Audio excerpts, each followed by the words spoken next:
comenzar con una frase de Liliana Segre. Es una sobreviviente italiana del Holocausto que dijo: la memoria es la única vacuna contra la indiferencia. Estas palabras tienen un peso especial para quienes vivimos aquellos años de horror. Con el tiempo, no solo se resignifican, sino que se convierten en un llamado urgente. Recordar no es solo un acto de respeto hacia las víctimas. Es un compromiso que todos debemos asumir con el presente y con el futuro. Cada vez que comparto mi historia, lo hago con la esperanza de que no se repita. Lo hago pensando en las nuevas generaciones para que comprendan el valor de la dignidad humana y se alejen del odio, el racismo y la intolerancia. Hoy quiero reflexionar sobre la memoria del Holocausto y los desafíos que enfrentamos más de 80 años después.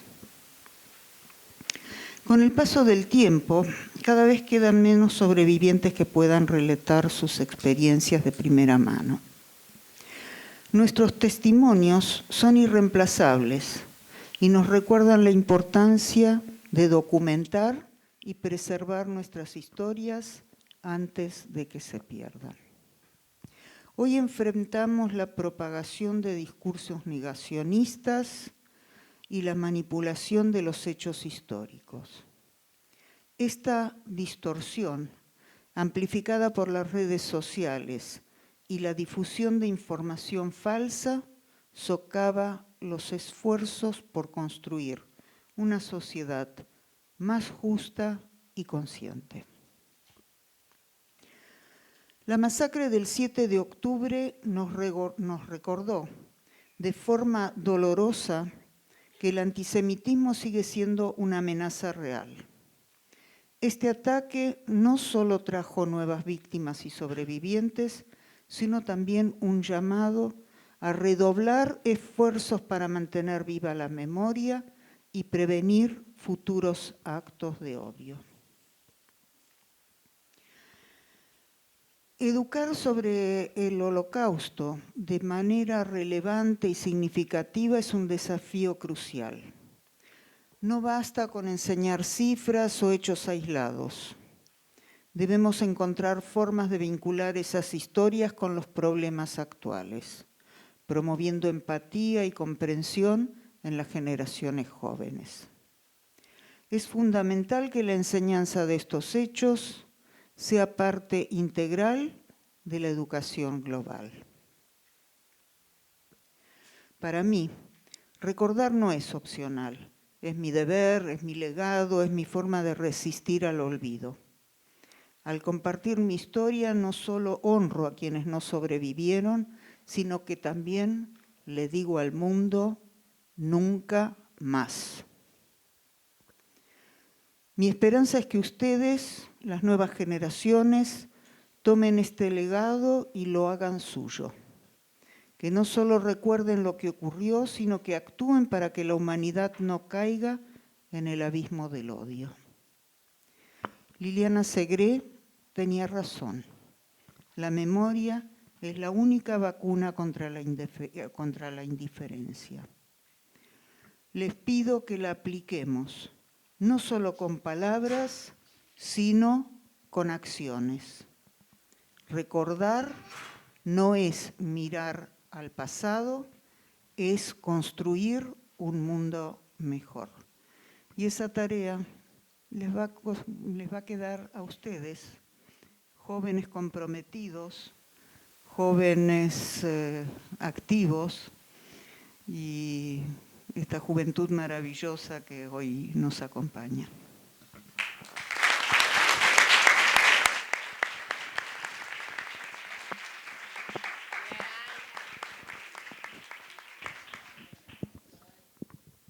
Muchas gracias, Moni,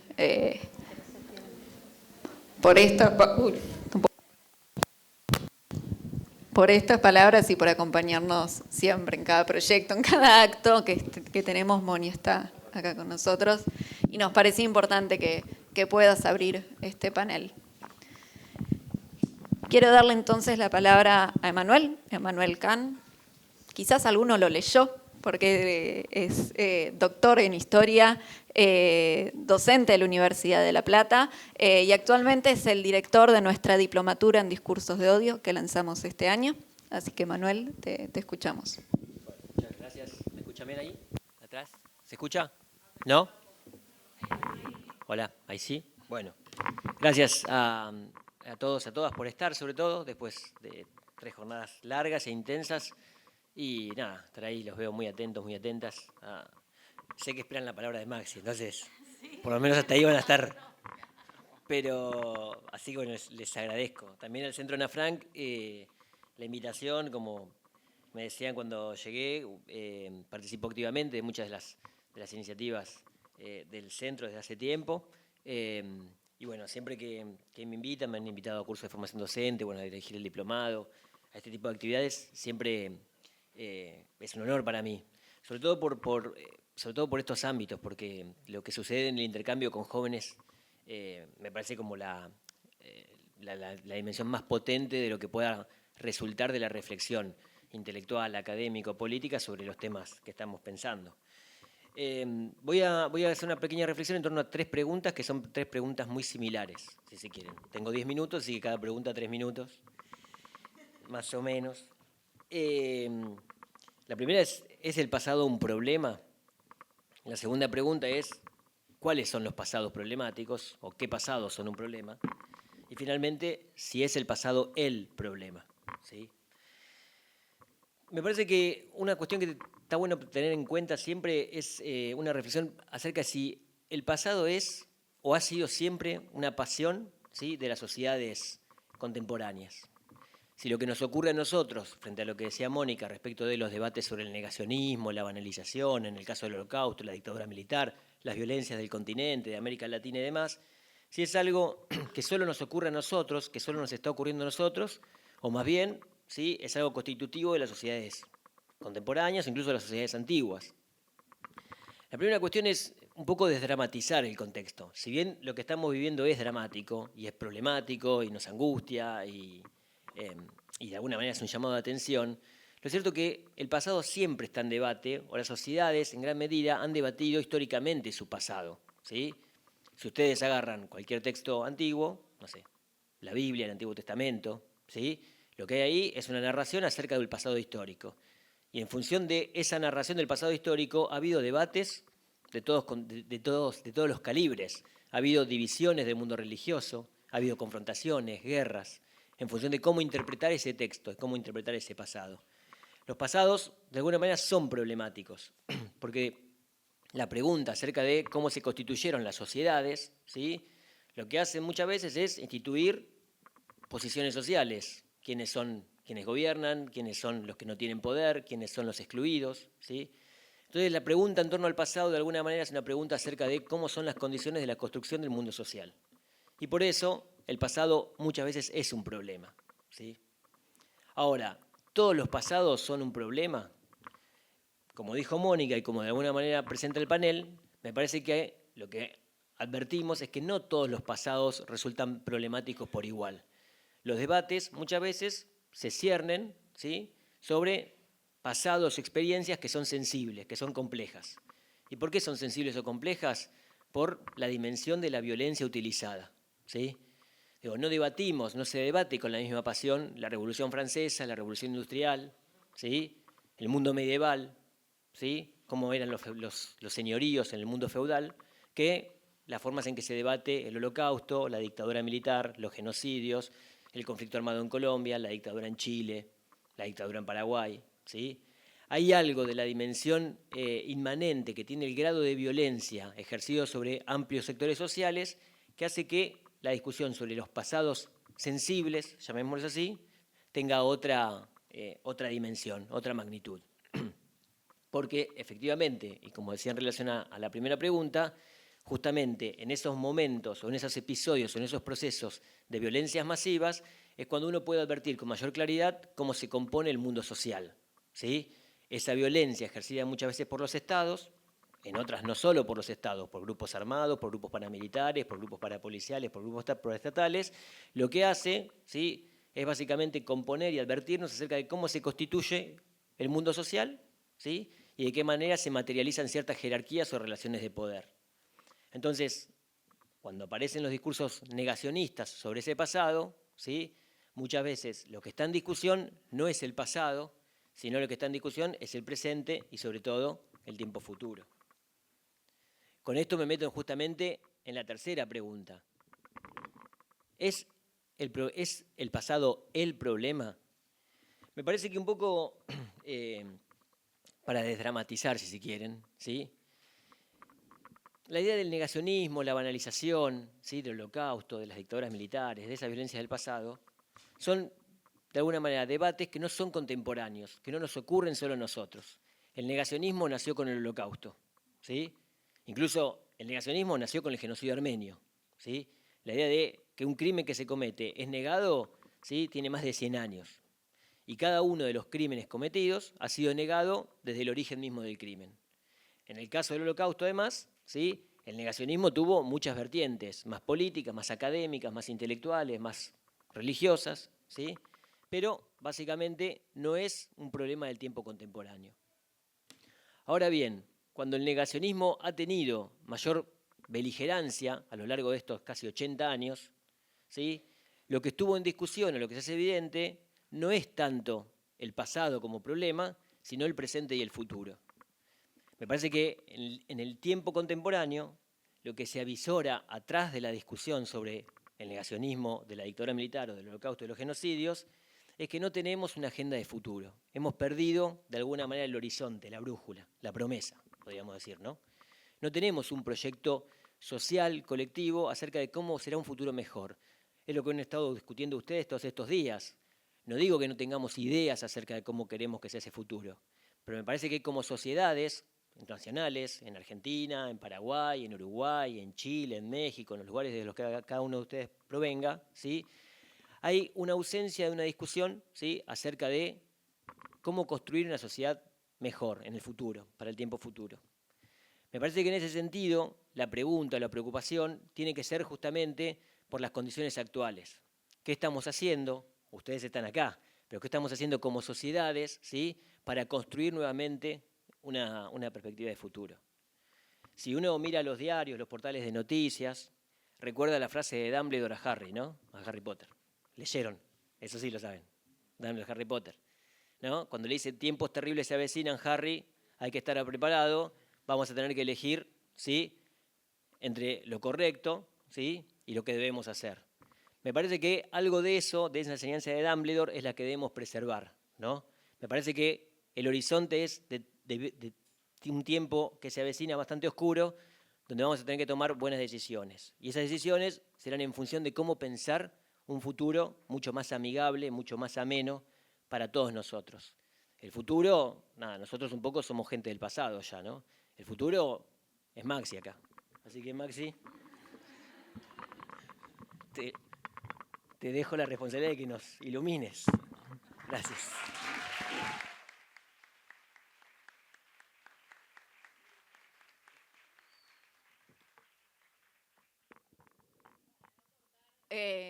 La introducción que ya hizo Emanuel de Maxi, me gustaría presentarlo. Yo sé que le da vergüenza, pero le insistí con poder contar un poco quién es él, para que no lo conocen. Maximiliano Montes González es un joven, muy joven estudiante de Derecho de la Universidad de Chile. Es integrante de la Red Iberoamericana de Jóvenes Ana Frank. Es gestor por la memoria de Chile y fundador del proyecto Ana Frank, Derechos Humanos y Democracia, que hasta el momento ha llegado a más de 350 jóvenes en Chile.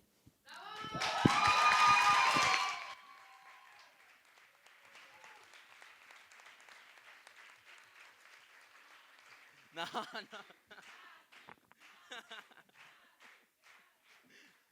No, ¿se escucha? No se escucha nada, parece. Ahí sí, ya. No quiero partir mi intervención sin antes agradecerles por el tremendo cariño.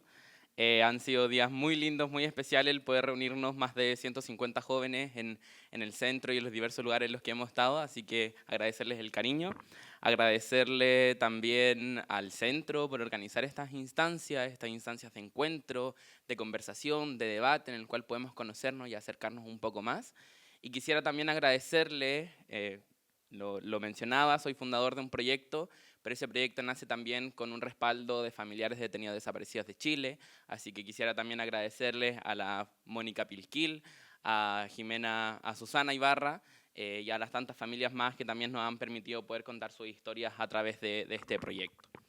Quisiera partir con una frase que creo que un poco va relacionado quizás a este panel, y es precisamente la frase que dice Ana González de Recabarren, y saben muchos de ustedes que yo siempre la menciono como una de las grandes luchadoras que ha tenido la historia de Chile, que dice: mientras exista un solo desaparecido y tenga fuerzas, seguiré buscando justicia.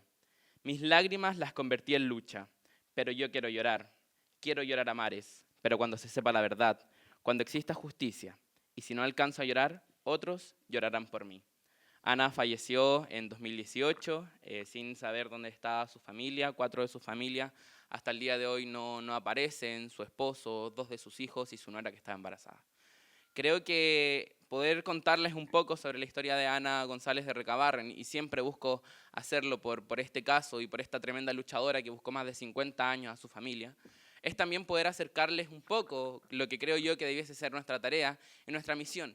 Porque si bien este panel habla sobre los desafíos que tiene, o sobre también el ejercicio de la memoria del Holocausto, de genocidios recientes, de dictaduras a lo largo de todo el mundo y principalmente a lo largo de Latinoamérica, porque sabemos que nuestro continente está atravesado por el Plan Cóndor, es precisamente también visualizar que de las personas que habla Ana González de Recabarren, de las personas que habla de que futuramente buscarán justicia y llorarán por ello, somos también muchos de los que estamos reunidos aquí. No por nada nosotros nos encontramos en base a proyectos realizados en educación, en memoria, en buscar empoderamiento juvenil, porque si bien lo hemos mencionado a través de todo el Congreso, somos el presente, pero también estamos construyendo el futuro. Y estamos entregando a través de nuestros proyectos, a través de diversas instancias, herramientas para hacer en un futuro una sociedad completamente mejor. Porque si bien el día de hoy nos presentamos a diversos desafíos y a diversas problemáticas, y ahí voy introduciendo diversos desafíos que creo que tiene precisamente el ejercicio de la memoria hoy en día, como por ejemplo el avance de los gobiernos de ultraderecha. No es por nada que también debemos visualizar cómo esas dificultades para nosotros que buscamos más el empoderamiento juvenil, nace esta problemática de que en el mundo están ascendiendo a gobierno, están ganando elecciones personas que llegan con discursos de odio, con discursos intolerantes y, cómo no, muchas veces también con procesos o con discursos discriminatorios. Es ese también una de las grandes problemáticas que se nos presentan hoy en día cuando nosotros hablamos de memoria, como está viviendo también quizás este propio país con un gobierno que busca desmantelar muchos sitios de memoria, como está viviendo también Estados Unidos con un gobierno precisamente electo hace poco, con un gobierno de ultraderecha como lo fue Italia, o como lo es también dictaduras como la de Venezuela, como la de Nicaragua. Eso debemos tenerlo en claro, porque esos precisamente son los desafíos que se nos presentan hoy y ahora. Porque también tenemos ese avance de la ultraderecha, pero también tenemos un avance que es sumamente doloroso, el avance de la desesperanza a través de esto, el avance del enojo, el avance de querer destruir muchas veces todo. ¿Pero por qué? ¿Por qué queremos destruir muchas veces todo? ¿Por qué votamos por esas ideas que muchas veces buscan esos retrocesos? Es ahí también donde nosotros tenemos que comenzar a mirar. Nosotros buscamos ejercer la memoria, buscamos ejercer diversas ideas de liderazgo, buscamos el empoderamiento juvenil, pero debemos fijarnos en esa desesperanza que también existe muchas veces en los jóvenes, en esa desesperanza que habita y que muchas veces se le debe tener tanto miedo. Pero también algo que señalaba mi compañera aquí al lado es que estamos perdiendo muchas veces a las familias, estamos perdiendo a las personas que vivieron procesos tan dolorosos a lo largo de toda Latinoamérica. Esa también es una problemática. Esa también es una problemática que debiese preocuparnos día a día. Cómo nosotros debemos buscar justicia, memoria y verdad cada vez más rápido y más fuerte, porque las familias se nos están yendo. Ayer, el día de ayer, en mi país, se fue Mercedes Bulnes, una defensora por los derechos humanos, una abogada de las víctimas, que también se fue buscando justicia, siendo una diputada. Y es precisamente cómo nosotros nos planteamos frente a eso, cómo nosotros como juventud decimos precisamente cómo nosotros vamos a ayudar, vamos a entregar herramientas o vamos a acompañar muchas veces a la familia para esa búsqueda. Yo les comentaba, Ana González se fue en el 2018 sin saber dónde estaba su familia. Un 29 de abril se la llevaron y ella no supo dónde estaba. Ana se fue en la desesperanza, muchas veces en estas frases de querer llorar pero no poder llorar. Y es también algo que se vincula muchas veces con que nosotros, como lo he señalado a lo largo de mi presentación, debemos buscar esos espacios.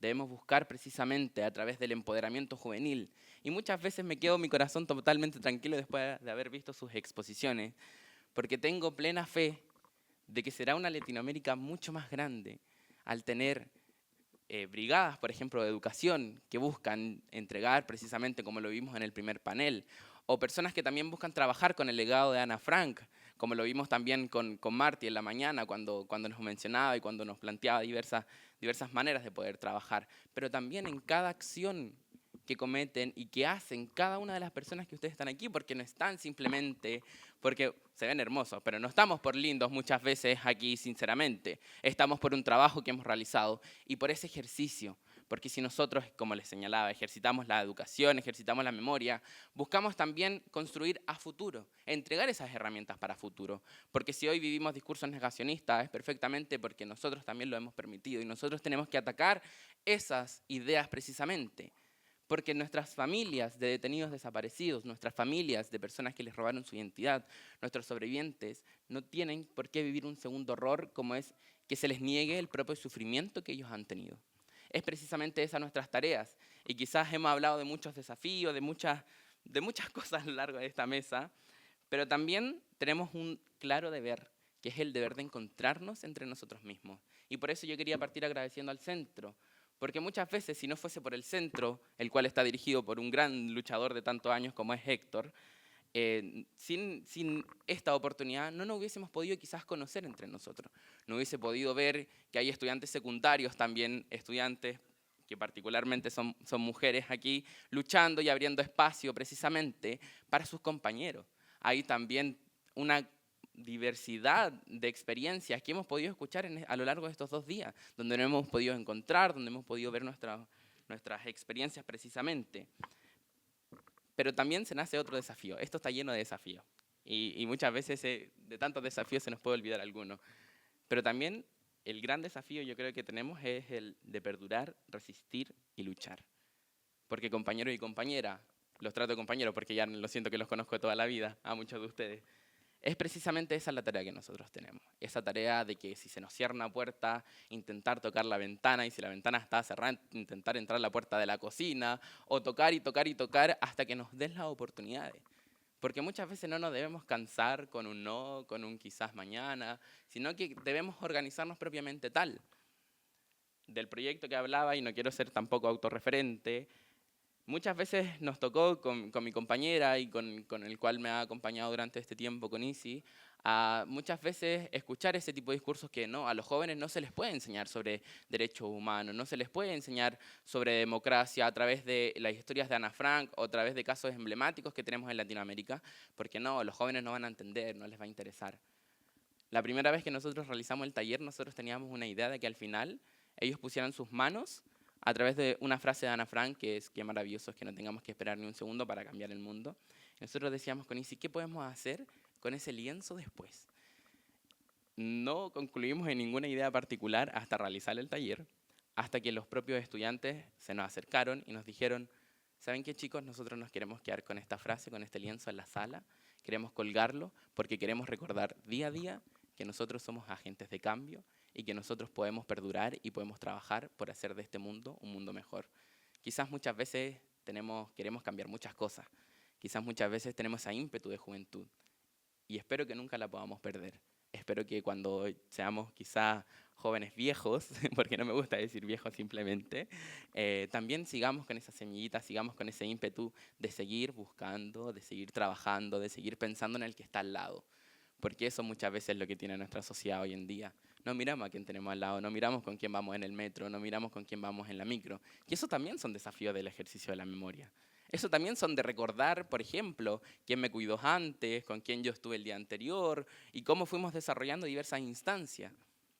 Pero de esta manera también debemos plantearnos situaciones que muchas veces son difíciles, como lo señalaba mi compañero de acá al lado, los discursos de odio, los discursos negacionistas. ¿Cómo podemos combatir eso? Pero trabajar, persistir, resistir y luchar siempre quizás pueden ser la clave, siempre pueden ser quizás la vía por la cual uno pueda ir trabajando. Y hay una frase de una gran luchadora chilena, Gladys Marín, que me gustaría poder acercárselas, que es que tenemos el deber de soñar, pero también tenemos el deber de construir. Y debemos luchar, luchar y seguir luchando, aunque en eso se nos vaya la vida precisamente. Y nosotros estamos jóvenes. Estamos 19, 18, 14 por allá atrás, o algunas ideas de por acá también, quizás un poco mayor. Pero es precisamente, nos queda una vida entera.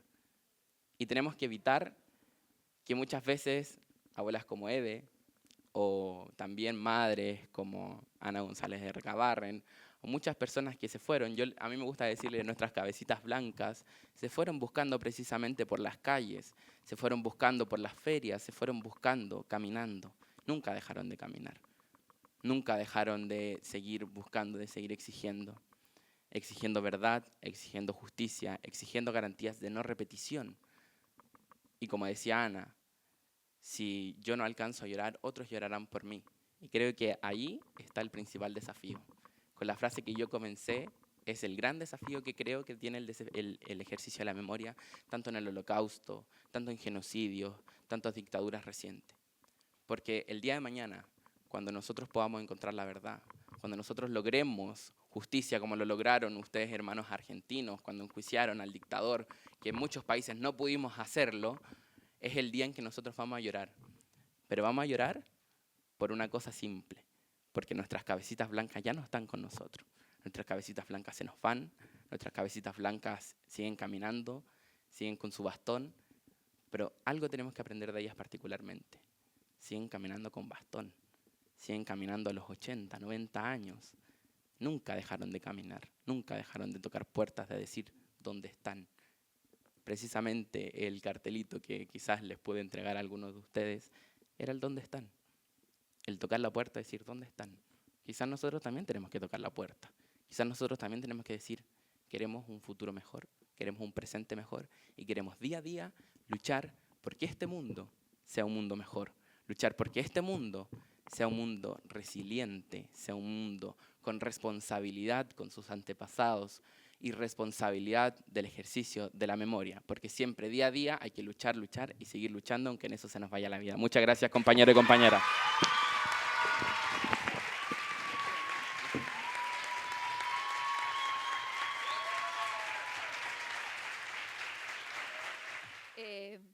Bueno, quiero presentar a Analía.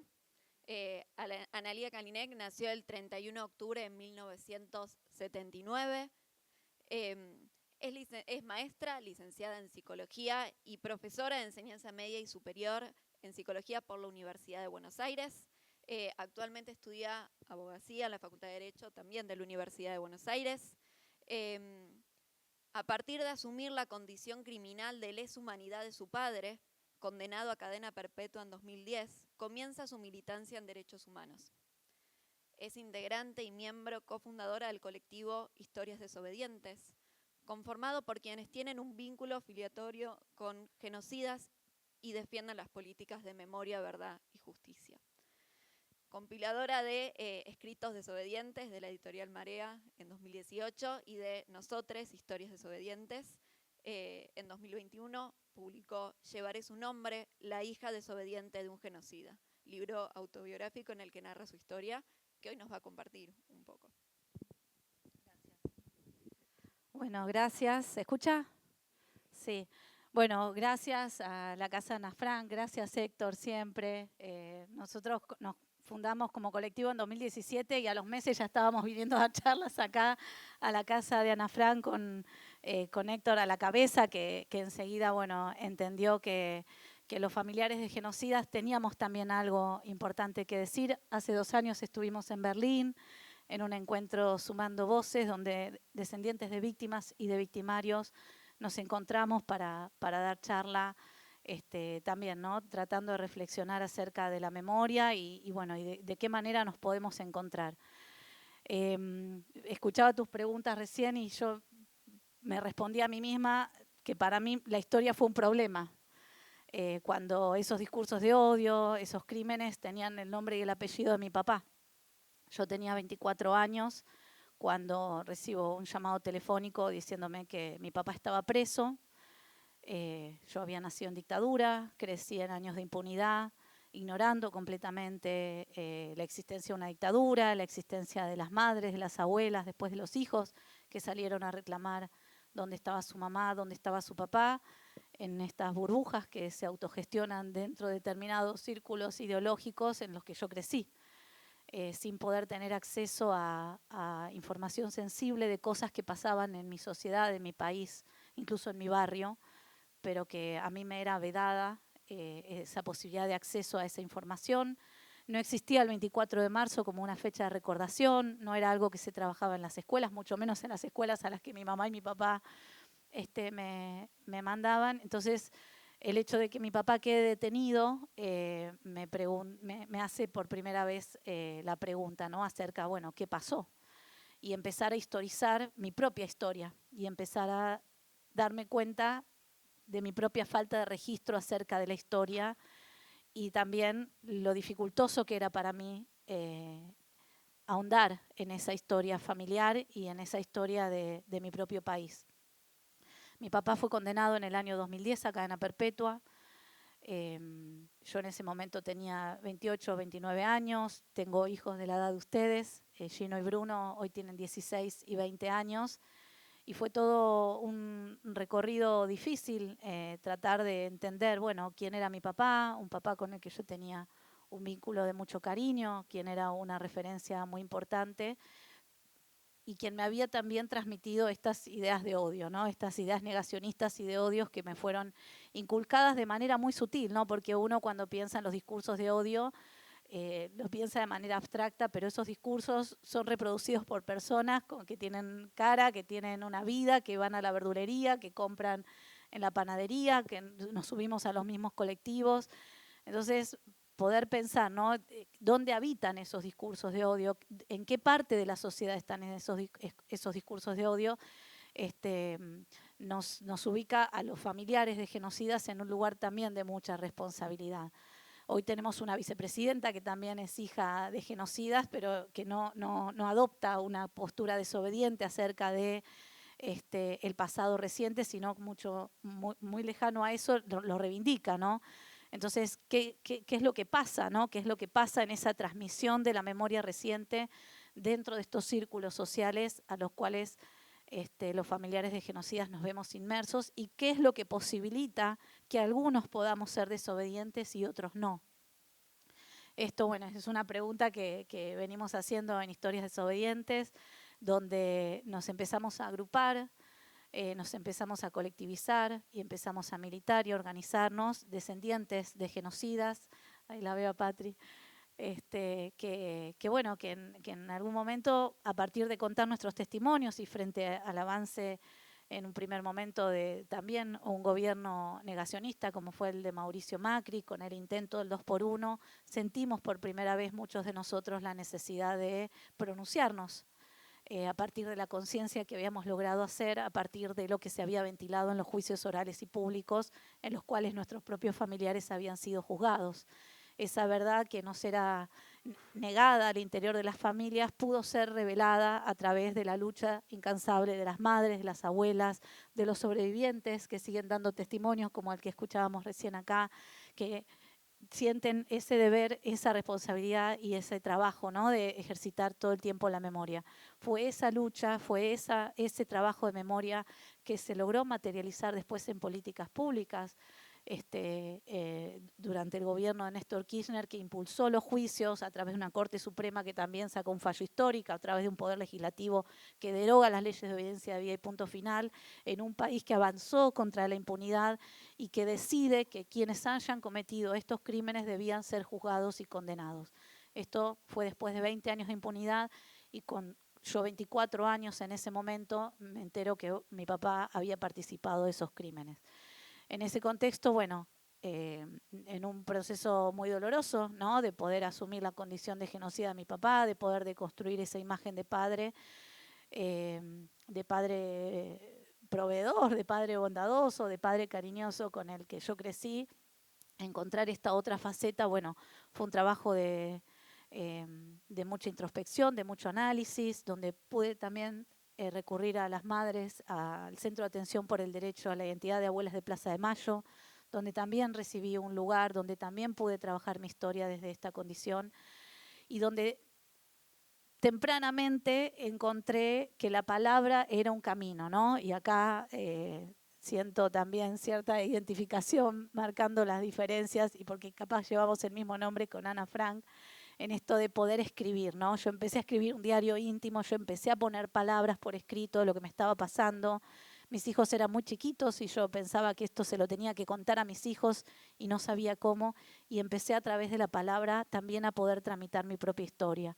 Una historia que después se hizo palabra oral, también a través de mis hijos que empezaron a contar en sus jardines, en sus círculos sociales siendo muy chiquitos que su abuelito estaba preso, que había matado personas y esto también empezó a habilitar que la palabra circule, que mi testimonio también pueda ser encontrado con otros testimonios de otros familiares de genocidas y que nos podamos colectivizar. En el año 2017 nos juntamos, éramos 5 mujeres y un varón, todos hijos, 5 hijas y un hijo de genocida, que fundamos Historias Desobedientes.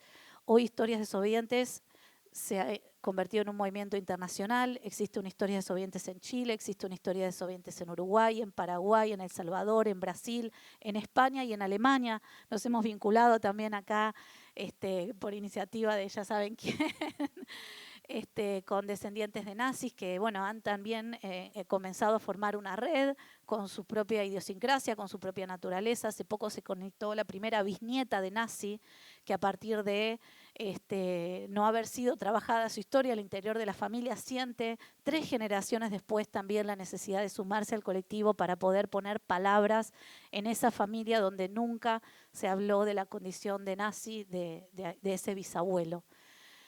Entonces, bueno, lo que traemos acá desde Historias Desobedientes para sumar a la reflexión tiene que ver con esto, ¿no? Con estos discursos de odio que habitan muchas veces de manera muy sutil en nosotros mismos. Yo puedo poner algún registro acerca de mirar para otro lado o cruzar de calle, ¿no? Frente a algún indigente, ¿no? En lugar de pensar, bueno, ¿qué le pasa a esa persona que necesita ayuda? Alejarnos, ver al otro como peligroso, ver al otro como una amenaza. El no te metas, ¿no? También era algo muy recurrente dentro de mi familia y esta cosa, ¿no? Del ámbito de lo privado, ¿no? Nosotras somos 4 hermanas mujeres en mi familia, yo soy la única desobediente. Mi papá desde la cárcel, condenado a cadena perpetua por crímenes de lesa humanidad junto a mis 2 hermanas más chicas, las 2 personal civil de la Policía Federal. Las 2 egresadas del Instituto Universitario de la Policía Federal me iniciaron un juicio para declararme indigna. Esa es la figura legal que ellos interpusieron para que yo no pueda heredar a mi mamá, que falleció en el año 2015. Y esto lo traigo como para poder pensar las lógicas endogámicas en las cuales circulan estos discursos, ¿no? Habiendo sido mi papá juzgado y condenado, habiendo sido escuchados los testimonios de los sobrevivientes, de las víctimas que se han acercado tanto a mis hermanas como a mí a pedir que intercedamos para que mi papá hable. Mi papá hoy está preso, es un hombre lúcido, tiene información sensible acerca del destino de los desaparecidos y los bebés nacidos en cautiverio y al día de hoy sigue guardando silencio, ¿no? Sigue guardando silencio y negando también sus crímenes. De esto hablamos cuando hablamos de negacionismo, ¿no? De esto hablamos de una intención deliberada de no aportar información, de no empatizar, de no reconocer el daño, ¿no?, que se ha hecho. Y bueno, y ahí es, bueno, mi cuestionamiento a mis hermanas, mi militancia también en derechos humanos a partir de haberme vinculado afectivamente con víctimas directas de mi papá, con víctimas, con abuelas, con madres de Plaza de Mayo que han entendido, ¿no?, que el posicionamiento de historias desobedientes tiene que ver con un acompañar, ¿no?, con un acompañar, con un reconocer esa lucha y empatizar, ¿no? Cómo no empatizar con una madre que está buscando, queriendo saber qué pasó con su hijo, cómo no empatizar con un hijo que cuando era muy chiquito le desaparecieron a su mamá y a su papá, con una abuela que busca a su nieto. Y bueno, ¿qué pasa con esas personas que no pueden empatizar con eso, ¿no?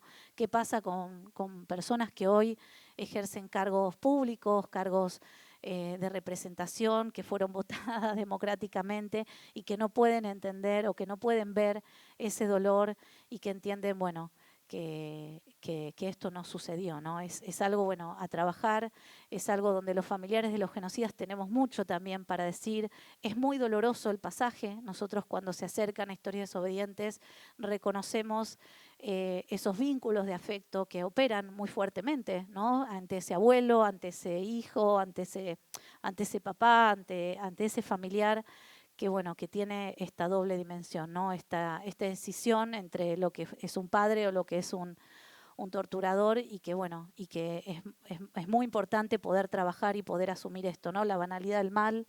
Se trata de personas que están acá en la sociedad con nosotros, muchos aún permanecen impunes, y bueno, nosotros desde Historias Desobedientes trabajamos esto, por traer nuestra voz, por tratar también de decodificar qué pasa dentro de estas familias, dentro de estos marcos ideológicos, para poder también aportar desde ese lugar un poco de conciencia, ¿no? Y ahí se me viene también la imagen de Harry Potter, ¿no?, cuando la lucha entre bien y el mal, digo, si hay un mal tan fuerte, ¿no?, si existe un mal, tiene que haber siempre un amor capaz de contrarrestarlo, ¿no? Me parece que eso es lo que nos enseñaron las madres y las abuelas, y ese es el legado que también en Historias Desobedientes tomamos, y ese es el legado que veo que también acá se palpita, se siente. La verdad que es muy conmovedor ver, es para mí la verdad que una gratificación enorme y una gratitud infinita que siento de poder estar contando esta historia hoy acá, estas historias desobedientes que están también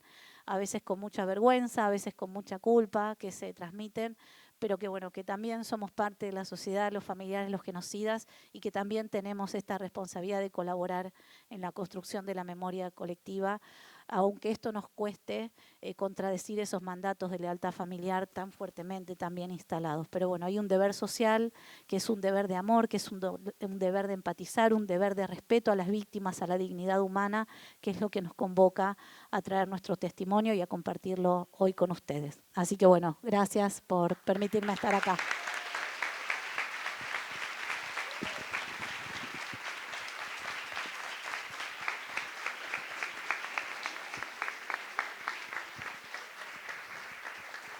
Muchas gracias, Analía, por compartir tu historia. Quiero darle la palabra entonces a Michu, Michelle Ikowicz. Tiene 22 años, es estudiante de Relaciones Públicas e Institucionales. Se capacitó como guía voluntaria en el Centro Ana Frank en mayo de 2021 y en mayo de 2023 se incorporó al equipo de coordinación de guías del museo. Además, es vocal de Amnistía Internacional, es militante y forma parte del equipo educativo de Consciente Colectivo. Gracias.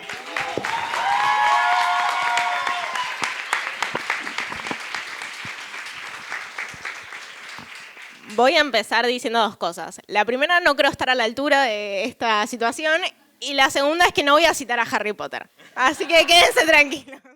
Que quien no vio Harry Potter me va a poder entender. Un poco lo que me presentó Dani. Formo parte del equipo de guías voluntarios desde el 2021 y en el CAF, voy a decirle CAF al Centro Ana Frank Argentina, para América Latina, formo parte y este recorrido me ayudó a comprender con mayor profundidad la importancia del ejercicio de la memoria en nuestras democracias. Un poco Héctor lo decía ayer, el jueves, pasaron como 4 días, cuando abrió el Congreso, que hoy en día estamos enfrentando muchísimos conflictos a lo largo del mundo y recordar el pasado se convirtió en una herramienta fundamental para la construcción de una sociedad más justa. Si bien nosotros desde el CAF nos centramos en el Holocausto, en la Shoah y en la dictadura argentina, entendemos que hay otros genocidios a lo largo del mundo y a lo largo de los años y es nuestra responsabilidad poder recordarlos. Y recordar lo que pasó no es solamente asumir un compromiso, no es solamente saber años, saber conceptos en específicos, sino es entender y asumir un compromiso con la justicia, la verdad y la reparación. En el CAF reflexionamos y nos educamos en estos temas. Promovemos la memoria del Holocausto y de la última dictadura como una forma de prevenir el odio en el presente. En ambos casos, los regímenes de violencia de Estado, En ambos casos, los regímenes de violencia de Estado deshumanizaron a sus víctimas, etiquetándolas como enemigos y subversivos, justificando así el exterminio completamente masivo y sistemático que vivieron las víctimas. En el contexto actual nos enfrentamos a desafíos como la negación del Holocausto, que lo dijo Moni, y también el resurgimiento de discursos ampliamente antisemitas, que son realidades que debemos enfrentar hoy en día, especialmente en un mundo completamente globalizado, donde los recuerdos de la Segunda Guerra Mundial comienzan a desdibujarse. Del mismo modo pasa con nuestra propia historia, con la historia argentina. El ejercicio de la memoria se ve constantemente amenazado por intentos de relativizar o justificar los crímenes de la dictadura. Es esencial que tanto a nivel global como en el caso argentino se preserve la verdad histórica frente a quienes intentan borrar o manipular los hechos.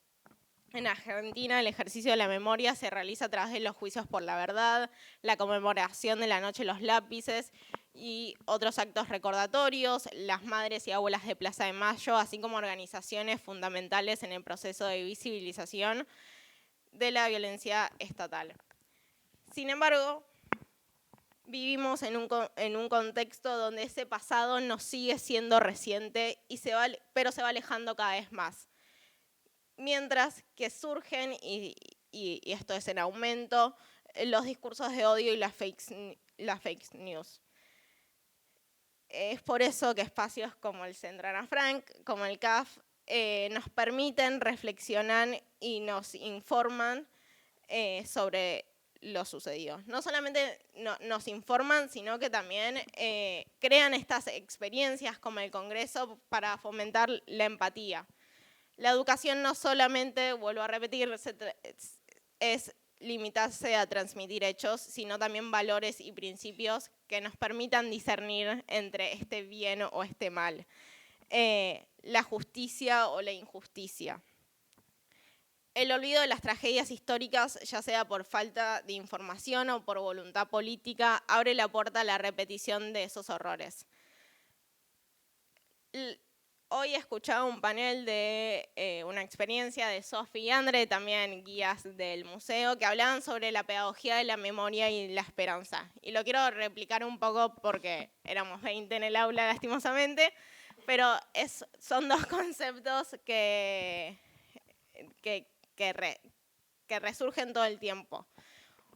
El concepto de la pedagogía de la memoria y la esperanza trae un poco a que nosotros no terminamos ahí, pero cuando hacemos la línea de tiempo, que habrán visto y habrán hecho la visita, nos enfocamos con que Otto sobrevive y qué decide hacer una vez que Otto sobreviva. No es que decimos que fallecen 7 personas, lastimosamente, sino que ¿qué pasa cuando Otto sobrevive? Qué bueno que Otto sobreviva y qué vamos a hacer al respecto una vez que Otto sobreviva. O qué hace en realidad Otto. Promovemos una memoria activa que construye herramientas para el presente y buscamos contar la historia de una perspectiva esperanzadora. Y para ir terminando, porque no tengo más tiempo, el enfoque de educación de pares y la metodología del trabajo en el CAF. Incluye el empoderamiento juvenil.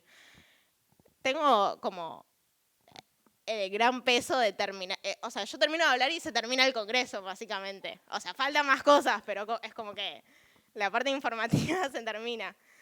En definitiva y en conclusión, el conocimiento, la emoción y la acción deben ir de la mano.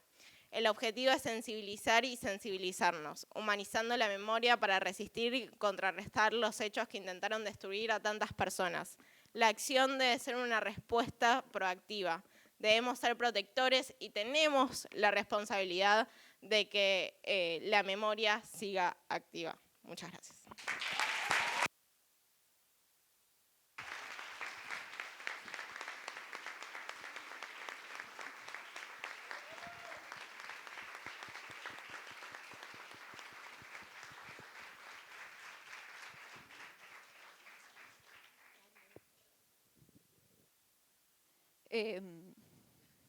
No sé qué decir. Uno piensa que está acostumbrado a hablar y escuchar estas cosas, pero no, nunca uno se acostumbra. Y creo que lo que tiene interesante esta mesa, que pensamos mucho cómo hablarlas, es que trabajan la memoria desde distintos lugares, desde la historia personal, desde la investigación, que es una pata fundamental para el trabajo de la memoria, desde el activismo, desde las juventudes. Y algo que me venía dando vueltas y que va muy en consonancia con lo que venían compartiendo.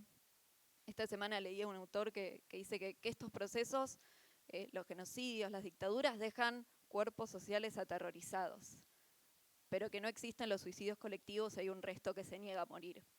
Y yo creo que hoy nosotros acá somos ese resto que se niega a morir, que se niega al silencio, a la vergüenza, al olvido, y que es una construcción. Yo soy de las que piensa que la memoria, muchos somos los que pensamos que la memoria es algo que está en disputa, que está en conflicto. Y eso, por un lado, quiere decir que siempre vamos a estar necesariamente hablando de esto, pero es también una esperanza, porque ese resto que no se niega a morir tiene la posibilidad de volverse más grande. Y la figura de Ana Frank es una figura que nos invita a pensar la esperanza del pasado, pero del presente, porque la memoria no es otra cosa que mirar ese pasado con los ojos del presente para pensar nuestro futuro. Y quiero que nos quedemos pensando en eso, que es la idea de esperanza. No sé si tenemos tiempo. Quiero un aplauso.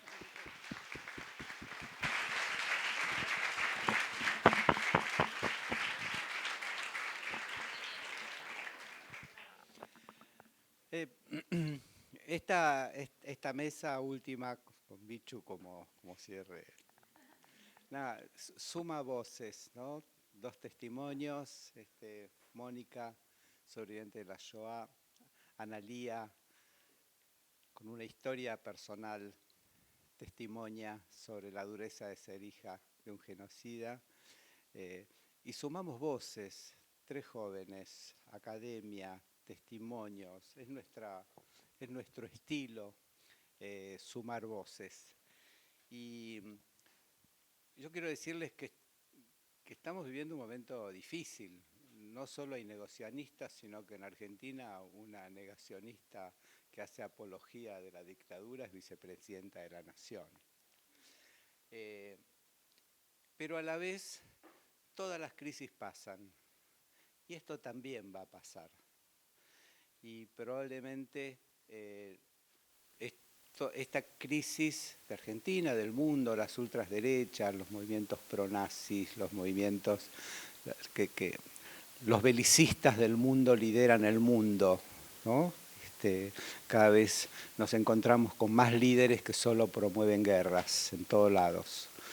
Y estamos nosotros, y están ustedes. Estaba sumando recién que venimos pasando como más de 30 horas hablando, presentando, discutiendo, y que un sábado a la tarde estemos haciendo esto. Nos llena de fe, de esperanza y la convicción de que esto feo que está pasando va a pasar y nosotros lo vamos a ir empujando para que pase lo más rápido posible y con la menor cantidad de secuelas posibles. Yo quiero pedirles, nos falta la evaluación y después festejar un poco, nada más. Es decir, no hay más nada que pensar. Pero yo quiero decirles que yo siento mucho orgullo del equipo del Centro Ana Frank, mucho orgullo. Y quiero pedirles a todo el equipo que venga acá adelante, que suba al escenario, que todos,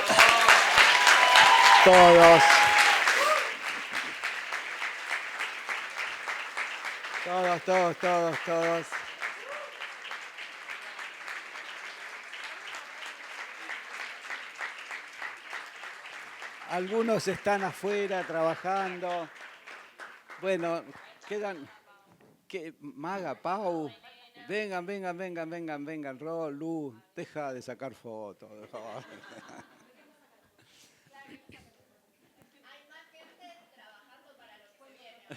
Elena, vení.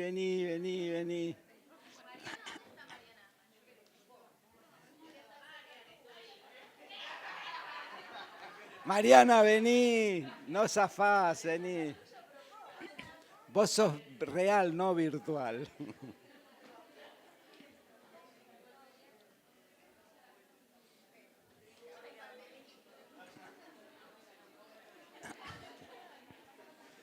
Y es momento de reconocer, yo la verdad que tengo que decirles que he recibido durante estos días frases muy gratificantes, tengo que decirlo de corazón, se me acercaba gente, me dio besos, qué bueno lo que haces, qué lindo lo que haces, con mucha emoción. Así que yo probablemente he recibido mucho afecto, mucho cariño, mucho reconocimiento, quizás ellos menos.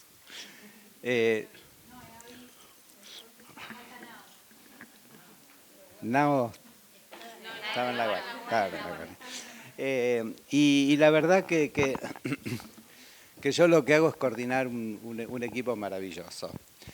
Han puesto un entusiasmo, una energía, una capacidad de organizar. Cada cosa era un lío, dónde dormir, dónde comer, cada panel. Cuando uno lo suma son 7 paneles, son 30 y pico de personas, son 96 experiencias, son 40 personas llegando del extranjero.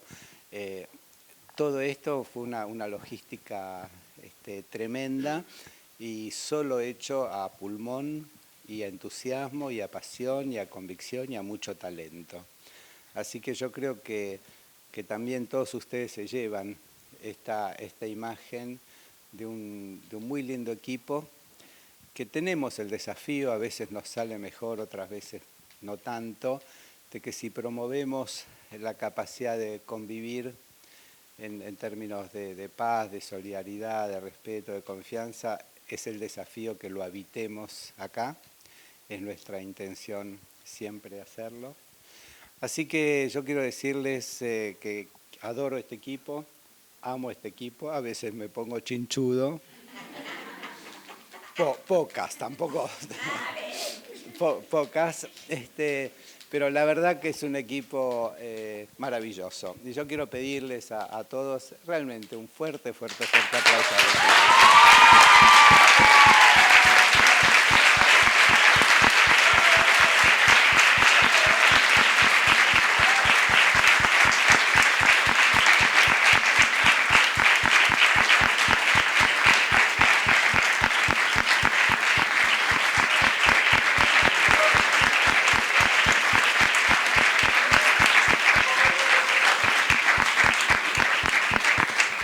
Y con este aplauso damos por inaugurado el segundo Congreso Internacional de Experiencias de Jóvenes para Jóvenes.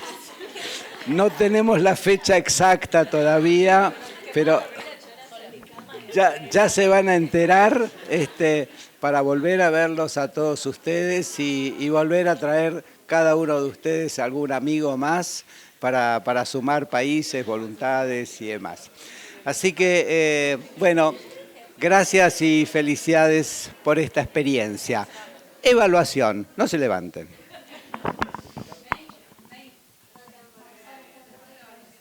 Ok, evaluación. Vamos a hacer un pequeño espacio de encuentro para evaluar. Nosotros siempre decimos los proyectos se programan, se ejecutan y después se evalúan. Vamos a ver. Y entonces vamos a trabajar en 8 lugares distintos, en grupos de 20, en 8 espacios distintos, con un pequeño ejercicio para poder recuperar lo que cada uno de ustedes considera ha sido lo mejor del Congreso. Les vamos a pedir a cada uno, papelitos les vamos a dar, con la neurona que les quede. Busquen si queda. Escribir un papelito y vayan pensando qué son las mejores cosas que se llevan de este Congreso.